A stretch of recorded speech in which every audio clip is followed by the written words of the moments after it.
মাসুদ ভাই 1000 টাকা দিন তো। টাকা 1000 না আরো বেশি নাও, কিন্তু তুমি এরকম ঘামতেছো কেন আর এরকম হামাইতেছো কেন? ভাই ভ্যানগুলা চুরি হয়ে গেছে। আমার তো কম বেতনের চাকরি, অফিসে হাইটা আইসা যায় 2টা ভ্যান কিনছিলাম। সকালবেলা সবজি বেচতো আর বিকালবেলা ইলেকট্রিক দোকানের ভাড়া মারতো।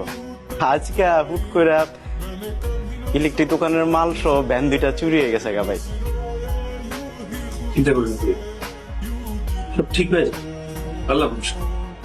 কি যে কন্যা ভাই, আমরা জেনারেশন ভাই, সহজে মচকাইও না ভাঙিও না, লড়াই করতে পারি, আল্লাহ ভরসা। আজকে সারা দিন অলিতে গলিতে খুঁজছি কিন্তু পাই নাই। কালকেও খুঁজুম, দেখি পাই কি না। যদি না পাই তাহলে পরশু আবার খুঁজুম, এরপরেও যদি না পাই তাহলে ফাইল ক্লোজ। অন্য কিছু করানোর চেষ্টা করুম, চালাই যাবো চেষ্টা, সমস্যা তো নাই ভাই। তা টাকা তোমার 1000 কি প্রবলেম সলভ হবে?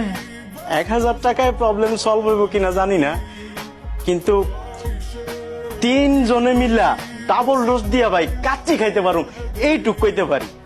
এরপর একদম পেট ঠান্ডা কইরা চক্ষু 2টা বন্ধ কইরা শটান হয়ে শুয়া কতক্ষণ বামু আর কি কেমন যায়। আসো এদিকে আসো, টাকা নিয়ে যাও।